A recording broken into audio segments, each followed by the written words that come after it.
কখনো কখনো জীবনে এমন সময় আসে যখন চারপাশটা অন্ধকার মনে হয় এই কষ্ট হয়তো আর শেষ হবে না।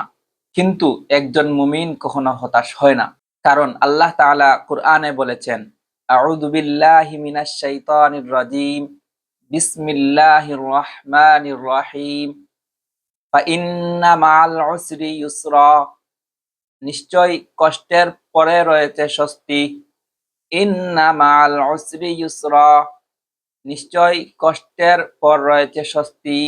তুমি আজ যে কষ্টের মধ্যে দিয়ে যাচ্ছ, হয়তো সেটাই তোমাকে আল্লাহর আরো কাছে নিয়ে যাবে। তাই হতাশ হয় না, ধৈর্য ধরো, দোয়া করো, নামাজ আঁকড়ে ধরো, কারণ আল্লাহ কখনো তার বান্দাকে একা ছেড়ে দেন না। মনে রেখো, প্রতিটি রাতের পর যেমন সকাল আসে, তেমনি প্রতিটি কষ্টের পরেও আসে শান্তি।